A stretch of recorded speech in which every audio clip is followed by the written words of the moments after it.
आज लाभ पाचन का दिन ऐसा होता है कि कंकु से, सिंदूर से, हल्दी से जो आपके घर में हो उससे दरवाजे पर या मंदिर के अंदर जहां तुमने लक्ष्मी पूजन करी होती है, एक तरफ शुभ दूसरी तरफ लाभ लिखाया जाता है, जिससे हमारे घर में संपदा बढ़े, सत्ता बढ़े, हमारा वैभव बढ़े। आज के दिन लाभ पाचन क्यों कहा गया? क्योंकि इसी दिन गुणवती ने अपने भाग्य को लाभान्वित किया था, इसलिए ये लाभ पाचन।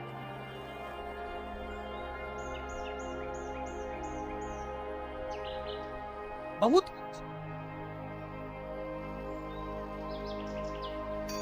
आपसे भी निवेदन है, आज लाभ पाचन का दिन निकलने मत देना। अपने घर के दरवाजे पर कुंकू से, हल्दी से या सिंदूर से, या जहां आपने लक्ष्मी का पूजन घर के अंदर करा हो, वहां पूजन वाली जगह पर कोई दीवार हो, भगवान की अलमारी हो, भगवान की चौखट हो, कोई अब जहां हो, छोटा सा शुभ और लाभ जितना बड़ा आप लिख सकते हो, कोई तीली से, काड़ी से, उंगली से, जहाँ अगर वहां नहीं लिख सकते तो अपने घर की अलमारी पर, तिजोरी पर, भंडार भरने वाली जगह पर, रसोई, कहीं पर भी शुभ लाभ लिखना। जीवन पर्यंत समृद्धि सुख वैभव। और नियम बना लो कि दीपावली के बाद लाभ पाचन के दिन हमको शुभ लाभ लिखना है। आज ही का दिन होता है, आप लोगों को तो मालूम होगा, पहले के समय में दिवाली पर ये जो गल्ला व्यापारी है ना महाराज, इन लोगों की छुट्टी हो जाती है। पटवाल जी, ये गल्ला व्यापारी जो होते हैं ना, सारा व्यापार की छुट्टी हो जाती है। तो गल्ला व्यापारी जो होते हैं, कपड़ा व्यापारी होते हैं, नया काम जब चालू करते हैं तो आज ही के दिन से करते हैं, क्योंकि आज के दिन इनकी बही खाते की वापिस पूजन होती है, गल्ले की पूजन होती है, व्यापार की पूजन होती है, क्योंकि आज के दिन से जो करा हुआ जाता है वो आगे तक बढ़ जाता है, तरक्की की।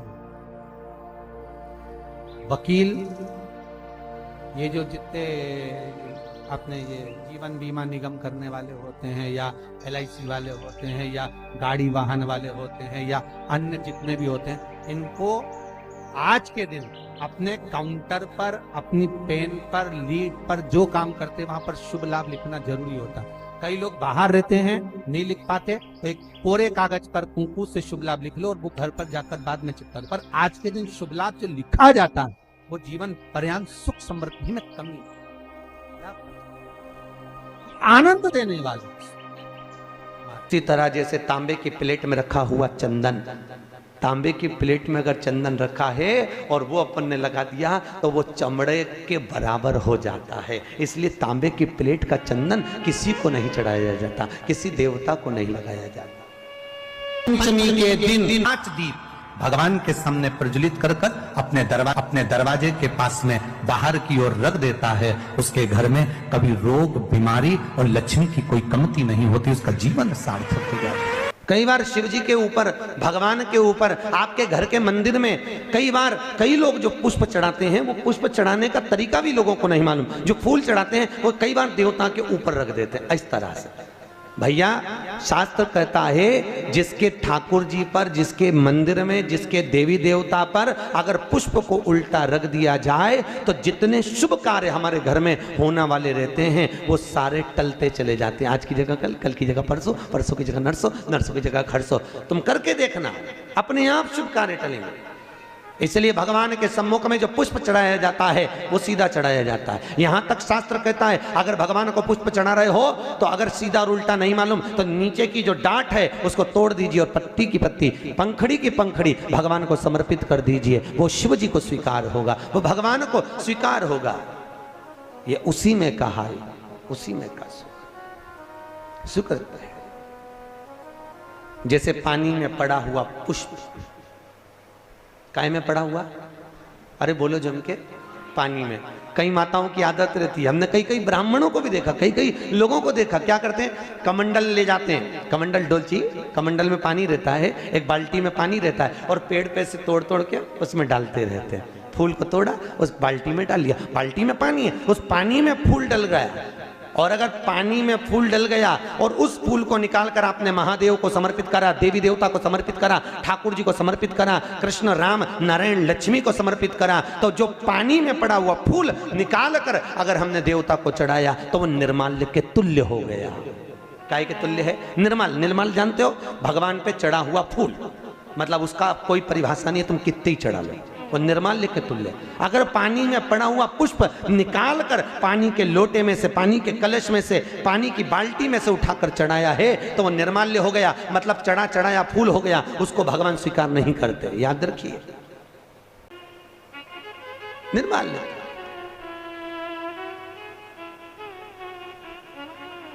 भगवान शिव कहते हैं तुम्हारे पास में कुछ नहीं है, पूर्णता का समर्पण, पूर्णता। पर आज के जमाने में लोग पूर्णता देते कहां हैं? एक बात बताओ, भगवान के मंदिर में नारियल फोड़ा, राम जी के मंदिर में, हनुमान जी के मंदिर में नारियल फोड़ा, और वो नारियल फूटने पर अच्छा निकल गया तो भगवान ने स्वीकार करा कि नहीं करा? अरे बोलो जम के, अच्छे से बोलो। करा? अच्छा ठीक है, आप बोल रहे हो करा, शिवा पुराण करे ही नहीं करा। अगर नारियल फोड़ने पर राम मंदिर, हनुमान मंदिर में, देवी मंदिर में नारियल को फोड़ा और फूटने के बाद अगर वो नारियल अच्छा निकल गया, उसमें से थोड़ा सा टुकड़ा तो तुमने भगवान को चढ़ाया, बाकी का सब घर ले जाके चक्कू से निकाल निकाल के खा गए। और मान लो वो नारियल फूटने पर बेकार निकल गया तो तुम उसको घर ले जाओगे? नहीं। क्या करोगे? जब हनुमान जी की परिक्रमा कर रहे होगे तो नारियल को वहीं पटक दो। तो भगवान शिव की कथा कर रही है कि भगवान शंकर को पूर्णता का भाव चाहिए। बेलपत्र दो, पूर्ण दीजिए, पुष्प दो, पूर्ण दीजिए, जो कुछ अक्षत भी दे रहे हो तो पूर्णता में दीजिए। भगवान को अधूरा समर्पण नहीं चाहिए। शंकर जी की तो केवल एक अपूर्णता है, वो परिक्रमा है। देखिए शिव जी की परिक्रमा कितनी होती है? आधी, पूरी नहीं होती। वो भी क्यों होती है आधी? ये शंकर जी ने गड़बड़ी कर दी थी ना।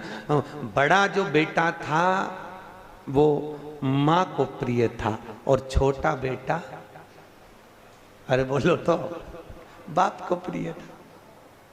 अब शंकर भगवान बड़े आनंद में, अभी उन्होंने क्या करा, शंकर जी को गणेश जी से बड़ा लगाव हो गया था, बड़ा लगाव एक बार बहुत। और भगवान भोलेनाथ जी ने कहा जाओ, जो पृथ्वी की पहले परिक्रमा कर कर आएगा उसको प्रथम गिनती में गिना जाएगा।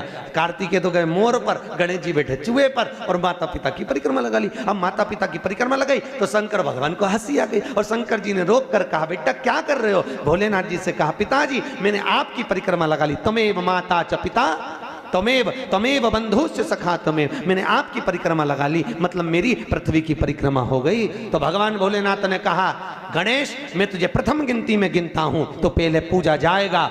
जैसे ही भगवान शंकर ने बोला, माता पार्वती सिंहासन पे से खड़ी हो गई। पार्वती सिंहासन पे से जैसी खड़ी हुई, थोड़ी देर में कार्तिक के बाबा आ गए और कार्तिक ने आकर कहा वाह माँ, वाह माँ, गजब करा तुमने, छोटे भाई को प्रथम गिनती में गिनवा दिया और मैं बड़ा बैठा ही रहा।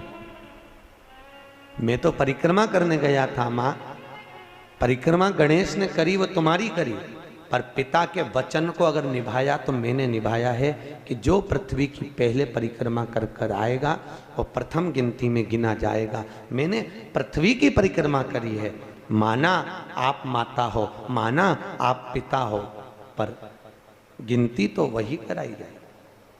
मां आज मेरा अपमान हुआ है। कार्तिकेय जी ने कहा, जगदम्बा खड़ी होकर बोली भोलेनाथ मैं आपसे वचन लेती हूं, आप भोले हो, आप दयालु हो, आप करुणा सागर हो, जो आपकी परिक्रमा लगाएगा आप उसको हर कुछ दे दोगे, इसलिए आज आपसे वचन लेती हूं कि आपकी परिक्रमा जिंदगी में कभी पूरी ना लगे, जो लगाए उसे हत्या का दोष लग जाए। शिव जी ने कहा तथास्तु, तथास्तु। उस दिन का नियम है, शिव जी की परिक्रमा आधी चालू होकर आधी में पूर्ण हो जाती है, पर बाबा भोलेनाथ जी की परिक्रमा पूर्ण नहीं होती, क्योंकि बहुत सरल देव है साहब बाबा भोलेनाथ, बहुत सरल, बहुत सरल। कितना सरल देव। आपके यहाँ कोई ऐसा देवता बताओ, राम जी के ऊपर दिन में 2 बजे जाके पानी चढ़ा के बताओ, भगवान विष्णु पे देवी जी के मंदिर में जाके चढ़ा के बताओ। केवल एक भोलेनाथ जी आराम से बैठा है, जब तू घर में फ्री हो जाए तब लोटा लेके आ जाना, जब तू फ्री। और सावन महीने में तो कभी आप काशी, महाकाल, उज्जैनी आदि ओमकारेश्वर, मल्लिकार्जुन आदि आदि जगह जाके देखो तो इतनी भीड़ रहे, लोग कांवड़ जानते हो ना, कांवड़ लेकर जाते हैं और कांवड़ लेके जाके पानी की पानी, और कोई तो वहीं पे कांवड़ का लोटा तक भगवान पे फेंक दे। पार्वती जी बोलती हैं, भोलेनाथ क्या दशा हो रही तुम्हारी? भगवान बोले मैं भी चुप बैठा, तू भी चुप बैठी रहे, आपने कहीं नहीं बोलना, बस चुपचाप बैठे रहो आंख बंद करके। हम कहीं बेटी के घर का अन्न अगर पा लिए हैं तो यहाँ शास्त्र कह रहा है, भगवान शिव कह रहे हैं कि अगर माता पिता जीवित हैं और माता पिता अपने बेटी के घर अगर नहीं जा सकते तो वो अपने बेटे को कहते हैं कि तू जा, और तू जाकर अपनी बेटी के यहाँ, अपनी बहन के घर जाकर रक्षाबंधन पर राखी बंधो, जाओ तुम जाओ। बहन भाई के माथे पर, अरे बोलो तो, तिलक कर लो। आप लोग भी तिलक करते हैं। तिलक क्यों किया जाता है? तो कहते हैं ये तिलक हमारे यहाँ शुभ कार्य का प्रतीक है। पर तिलक प्रतीक है, पर जो चावल हम तिलक में लगाते हैं ये क्यों लगाते हैं? ये चावल का क्रम कहाँ से चालू हुआ? सिर में चावल चिपकाना, तिलक लगाने के बाद चावल लगाना, कहाँ से चालू हुआ? ये चावल है क्या? आखिर ये चावल तिलक के बाद में ब्राह्मण या आप किसी को भोजन करा रहे हो, जमाई को तिलक कर रहे हो, बेटी को तिलक कर रहे हो, तो कंकु लगाने के बाद चावल क्यों लगाया जाता है? उस चावल का क्या प्रमाण? उस अक्षत का क्या प्रमाण? क्यों लगाते हैं उसको? लगाते लगाते पूरी जिंदगी हो गई, अरे तो बता दो क्यों लगाते हैं? वो चावल का क्या प्रमाण है? कि कंकु का तिलक तो लगाया, वो हमारे यहाँ शुभ कार्य का प्रतीक है, समृद्धि का प्रतीक है। पर जो अक्षत हम माथे पर किसी के लगाते हैं, कंकु लगाने के बाद में, चंदन लगाने के बाद में जो चावल लगाया जाता है, वो चावल का क्रम क्या है? तो शास्त्र कहता है, सुंदर विष्णु पुराण में भगवान वेदव्यास जी ने वर्णन करा, जिसके मस्तक पर तिलक लगाया जाता है वो शुभ कार्य का प्रतीक होता है। और अक्षत इसलिए लगाया जाता है कि इस अक्षत के माध्यम से आपकी जिंदगी में ये शुभ कार्य निरंतर चलता रहे, इसलिए अक्षत उसके माथे पर लगाया जाता है, शुभ कार्य के लिए, निरंतर चलने के लिए। इसको कहते हैं अक्षता। अक्षता का मतलब क्या है? निरंतर चलता रहे, निरंतर बढ़ते रहो। दूल्हा दुल्हन की जब जयमाला होती है, आपके यहाँ होता कि नहीं होता पता नहीं, पर महाराष्ट्र में तो एक नियम है कि दूल्हा दुल्हन की जब जयमाला होती है तो सबको पीले चावल दिए जाते हैं। इधर देते हैं क्या? है तो पीले चावल देते हैं, और पीले चावल देकर फिर उसको स्वस्ति वाचन के अनुसार उसमें छोड़ा जाता है, शुभ मंगला। अरे बोलो तो, सावधान। बहुत ध्यान से सुनना। जैसे आपको कहा था, दीपावली के दिन रात्रि को 11:30 से 12 के बीच में एक दिया लगाया जाता है, कर्जे से मुक्ति के, लक्ष्मी की वृद्धि।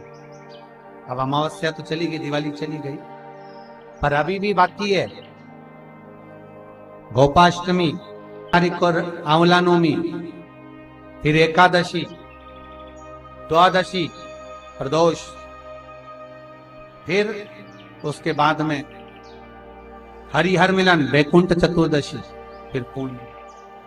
ज्यादा कुछ नहीं कर पाओ तो प्रयास करो कि इन तिथियों पे कम से कम एक दीप ऐसा जलाया जाए जिससे हमें समृद्धि, लक्ष्मी, वैभव प्राप्त।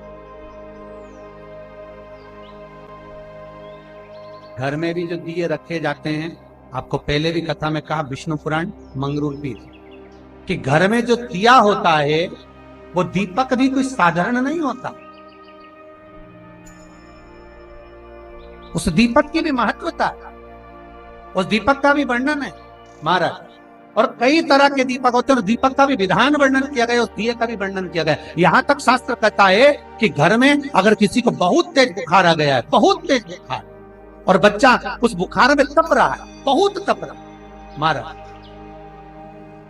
तुम जिस दिए में भगवान की आरती उतारते हो, जिस दिए से तुम भगवान की पूजन करते हो, उस दिए की बत्ती को नीचे डाल दीजिए और उस दिए को पानी की बाल्टी में धो दीजिए। कौन सी बाल्टी में? जिस बाल्टी के पानी से आप बच्चे को स्नान करा सको। केवल भगवान पर से ले जाकर, पास में से ले जाकर उस बाल्टी में थोड़ी देर डाल दो और उस बाल्टी के पानी से उस बच्चे को स्नान करा दीजिए। 15 से 20 मिनट, आधा घंटा लगेगा, बच्चे का बुखार पूरा उतर जाए। इतना विधान है दीप का। और कार्तिक के महीने में यह पवित्र, जहां लोग कहते हैं कि कार्तिक के महीने में भगवान हरि और हर का मिलन हुआ है, कार्तिक के महीने में माता लक्ष्मी ने भगवान शंकर की आराधना कर कर भगवान विष्णु जी से वर मांगा, भगवान विष्णु को मांगा है। भगवान माता लक्ष्मी की माता जी, लक्ष्मी जी की माँ का नाम क्या था? माता जी का नाम ख्याति देवी। ख्याति देवी क्या कर रही थी? भगवान शंकर के साथ लक्ष्मी जी का विवाह कर रही थी। तब शिवजी से ख्याति देवी ने कहा, मेरी बेटी लक्ष्मी का विवाह मैं तुम्हारे साथ करना चाहती हूँ। शंकर भगवान ने कहा, नहीं, मैं लक्ष्मी से शादी नहीं कर सकता, क्योंकि लक्ष्मी जी का विवाह तो आप नारायण के साथ करें। लक्ष्मी जी ने शिव जी की इतनी आराधना करी, इतनी आराधना करी। बाबा देव अधिदेव महादेव ने पूछ लिया, लक्ष्मी तुम क्या चाहती हो? लक्ष्मी जी कहती है, मैं नारायण को प्रेम करती हूँ, भगवान विष्णु से विवाह करना चाहिए। बस इतनी सी बात।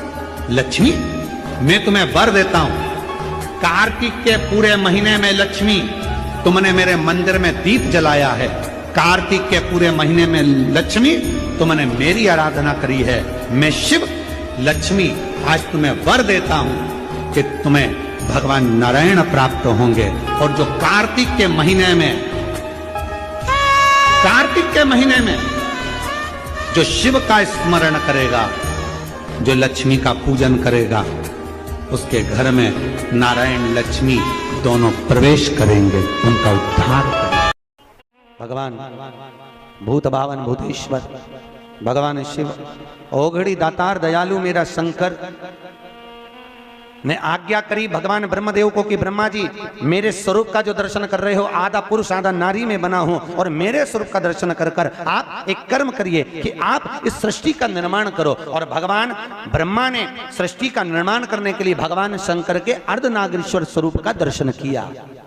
घर में, मकान में भगवान शंकर का अर्धनारीश्वर का चित्र नहीं होना चाहिए। कहां पर? जम के बोलो, घर के अंदर। घर के अंदर कुछ चित्र और कुछ वृक्ष हमारे यहां वर्णन किए गए हैं कि कौन सा चित्र घर में होना चाहिए, कौन सा वृक्ष घर में होना चाहिए। चित्र का भी प्रमाण, ये चित्र कौन सा? जैसे रसोई घर में हम प्रवेश कर रहे हैं, हमने कई जगह देखा है जहाँ जिनके यहाँ रसोई घर बने होते हैं, उनने अन्नपूर्णा माता का फोटो जहाँ पर बघार लगाती है, चूल्हे में छोकती है गैस के ऊपर, वहीं सामने अन्नपूर्णा जी का फोटो लगा कर रखा है। ईमानदारी से बोलो, अपनी सास का फोटो चूल्हा के ऊपर लगा के बता, अरे बोलो तो सही, अच्छा लगेगा? नहीं ना। अन्नपूर्णा का फोटो कहाँ होना चाहिए? शास्त्र कहता है अन्नपूर्णा मैया का जो चित्र है, अन्नपूर्णा मैया का जो चित्र है, अन्नपूर्णा मैया का जो फोटो है, वो जहां से अपन रसोई घर में प्रवेश करते हैं, प्रवेश करते समय अन्नपूर्णा माँ का चित्र उस सम्मुख में होना चाहिए। प्रवेश करते समय हम अन्नपूर्णा का दर्शन करके अंदर प्रवेश करें,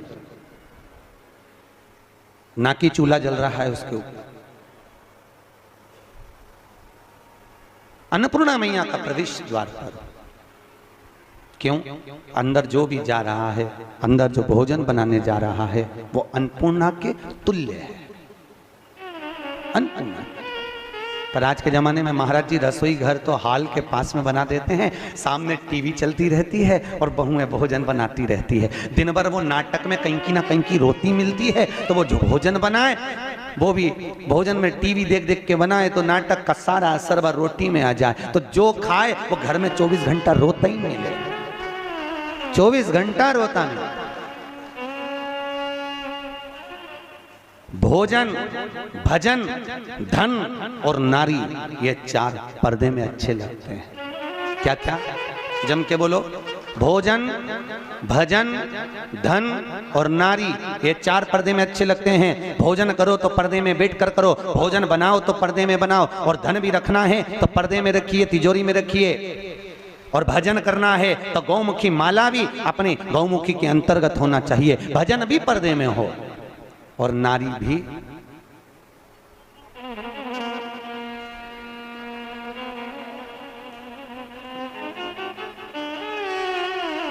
अब आज 3रा दिन हो गया, बोलना नहीं पड़े जीजियों, हमारा क्या जाए, हम तो बोल देते हैं कि देखो ये सब चीजों का बड़ा प्रमाण है। जरा सा वो भोजन,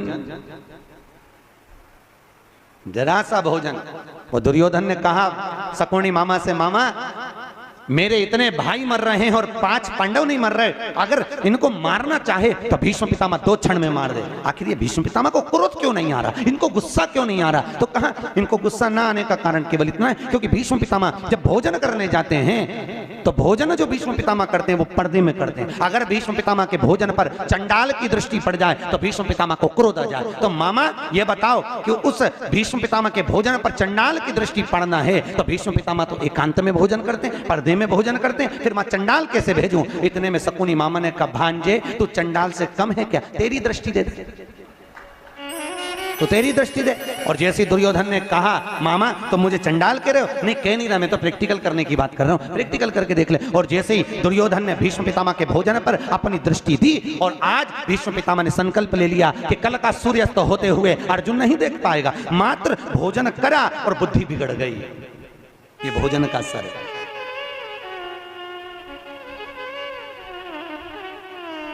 शादी में, पार्टी में पति और पत्नी जब शादी में, विवाह में जाते हैं तो या तो उन दोनों का झगड़ा जाते समय होता है या फिर आते समय होता है, जरूर होता है, पक्का है, बिल्कुल निश्चित।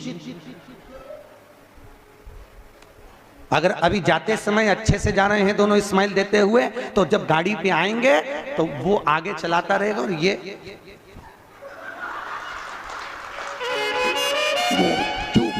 बोले आवाज तक कुछ आवाज वो बोलेगा, अरे बोल तो हुआ क्या, बस तुमसे बोल दिया ना चुपचाप चलो।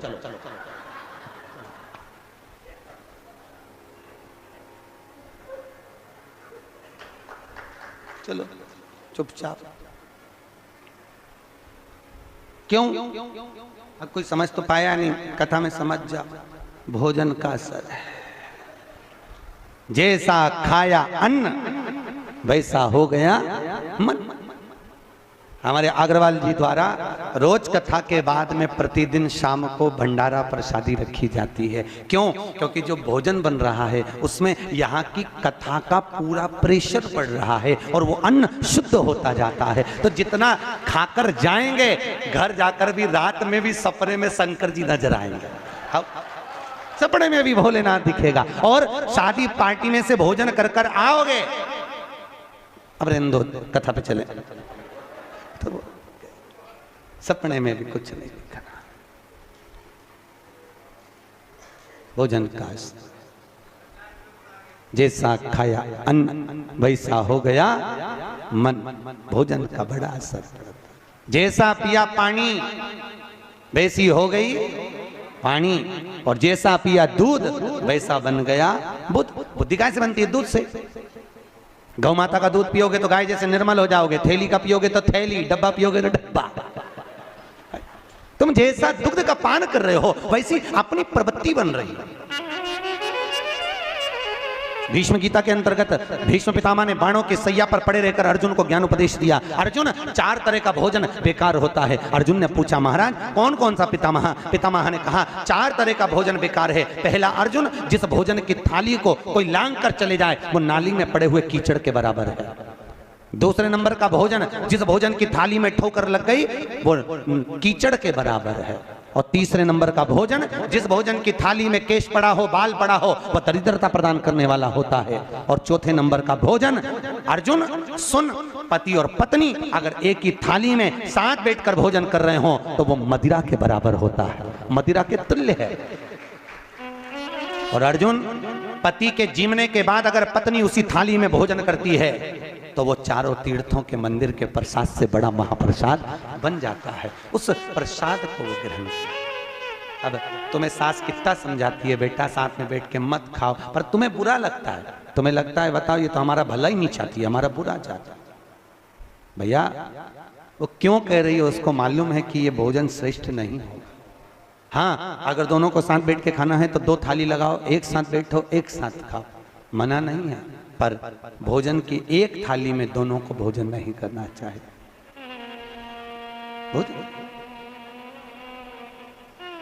भाई, हमारी प्रवृत्ति, हमारी वृत्ति, हमारा सुख, हमारा मन भजन, भोजन, धन और नारी पर्दे में श्रेष्ठ लगे।